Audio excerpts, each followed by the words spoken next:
তো বন্ধুরা, এই মুহূর্তে আপনারা যে সিস্টেমটা দেখছেন এটা বিশ্বের সবচেয়ে শক্তিশালী লেজার অস্ত্র, যার নাম হলো পার্সবেট। রাশিয়া কয়েক বছর আগে এটা তৈরি করেছিল, আর এটা এতটাই শক্তিশালী লেজার অস্ত্র যে রাশিয়া দাবি করে ব্যালিস্টিক মিসাইল তো কিছুই নয়, এটা আমেরিকা স্যাটেলাইট পর্যন্ত ধ্বংস করতে সক্ষম। আজকের দিনে দাঁড়িয়ে গোটা বিশ্ব এর চেয়ে শক্তিশালী কোনো লেজার অস্ত্র নেই, এমনকি আমেরিকাও এখনও এই পর্যায়ে পৌঁছতে পারে। কিন্তু ঠিক এই মুহূর্তেই ভারতের ডিআরডিও এমন এক চমকপ্রদ কাণ্ড ঘটিয়েছে যা গোটা বিশ্বকে অবাক করে দেবে। গত কয়েক বছর ধরে রাশিয়ার মতন ভারতও অত্যন্ত গোপনে একটা বিশেষ ধরনের লেজার অস্ত্র তৈরি করছিল, যার সম্পর্কে এখনও পর্যন্ত অফিসিয়ালি কোনো তথ্য প্রকাশ করা হয়নি। তবে এখানে একটা বিষয় পরিষ্কার করে দিই, আমি যে লেজার অস্ত্রের কথা বলতে যাচ্ছি সেটা কিন্তু দুর্গা 2 না। দুর্গা 2 হলো 100 কিলোওয়াট ক্ষমতার ডিফারেন্ট লেজার অস্ত্র, কিন্তু এই লেজার অস্ত্র একেবারেই আলাদা আর নতুন, এবং এটা রাশিয়ার এই পার্সবেটের সমান শক্তিশালী হবে ভবিষ্যতে। সম্প্রতি ডিআরডিওর এই লেজার অস্ত্রের একটা ডিজাইন লিক হয়ে গেছে, যা এই মুহূর্তে আপনারা দেখতে পাচ্ছেন। ভালোভাবে খেয়াল করলে বুঝতে পারবেন যে এটা প্রায় 300 কিলোওয়াট ক্ষমতা সম্পন্ন একটা লেজার, যা দুর্গা 2 এর তুলনায় 3 গুণ বেশি শক্তিশালী হবে। তুলনা করলে বলা যেতে পারে যে এটা আমেরিকার লকহেড মার্টিনের দ্বারা তৈরি করা হেলসি লেজার হাতিয়ারের সমপর্যায়ের হতে চলেছে। আমেরিকার এই হেলসি লেজার প্রায় 300 কিলোওয়াট শক্তির লেজার হামলা চালাতে পারে, যা ব্যালিস্টিক মিসাইলকেও ধ্বংস করতে সক্ষম। ভারতের এই নতুন লেজার অস্ত্র একই কাজ করতে পারে। বিশেষজ্ঞরা ধারণা করছে যে লিক হওয়া ডিজাইনটা আসলে ইচ্ছাকৃতভাবে আনঅফিশিয়ালি প্রকাশ করা হয়েছে। রিপোর্ট অনুযায়ী এই লেজারের পুরো ডিজাইন ইতিমধ্যেই প্রস্তুত হয়ে গেছে, যার ফলস্বরূপ ডিআরডিও বর্তমানে ভারতে থাকা বেশ কিছু প্রাইভেট কোম্পানিকে এখানে আমন্ত্রণ জানিয়েছে, যারা লেজার অস্ত্র আর প্রযুক্তির ওপর কাজ করছে।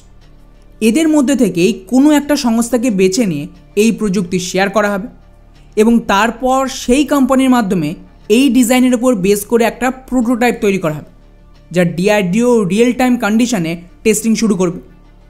যদিও এই পুরো প্রোটোটাইপ তৈরির খরচ, এর জন্য প্রয়োজনীয় ইনফ্রাস্ট্রাকচার সবটাই ডিআরডিও দেবে, তবে ম্যানুফ্যাকচার করতে হবে কোনো প্রাইভেট কোম্পানিকে।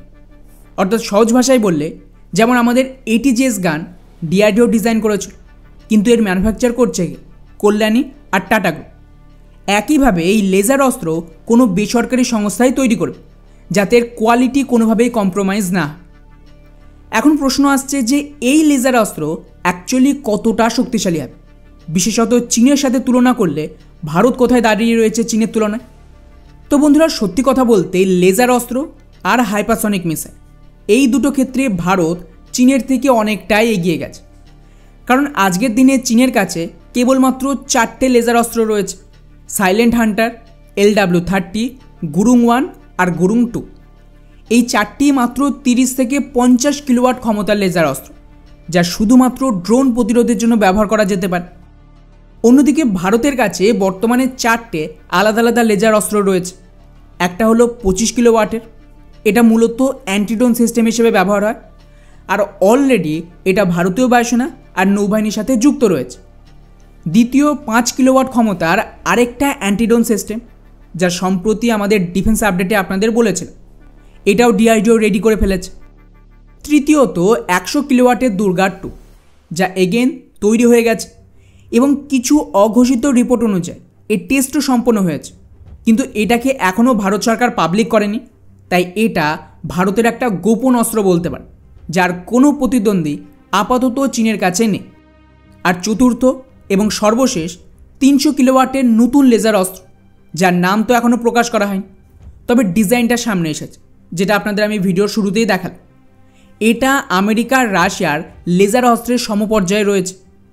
ডিআরডিও দাবি করছে যে পরীক্ষার পর এই লেজারের আরেকটা আপগ্রেডেড ভার্সন তৈরি করা হবে, যার ক্ষমতা 1 মেগাওয়াট পর্যন্ত পৌঁছতে পারে, যা রাশিয়ার পার্সবেটের লেটেস্ট ভার্সনের সমান শক্তিশালী হবে। অর্থাৎ ভারত এই লেজার অস্ত্র দিয়ে চায়না, পাকিস্তান এই সমস্ত দেশের ব্যালিস্টিক মিসাইল আর ফাইটার জেটকেও টার্গেট করার ক্ষমতা অর্জন করে। তবে সমস্যা একটাই, এই ধরনের অস্ত্র খুব বেশি পোর্টেবল না। এর আকার খুবই বড় হওয়ার কারণে পুরো সীমান্তে সুরক্ষা দেওয়া সম্ভব না। এটা বহন করতে 8x8-এর দুটো ভেহিকেল প্রয়োজন হবে, পাশাপাশি কনস্ট্যান্ট পাওয়ারের জন্য একটা পাওয়ার জেনারেটর আর কুলিং সিস্টেমও দরকার।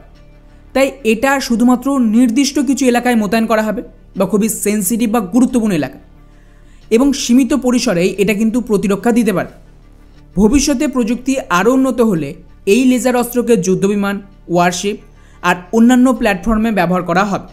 তবে আপাতত এটা একটা গ্রাউন্ড বেস সিস্টেম।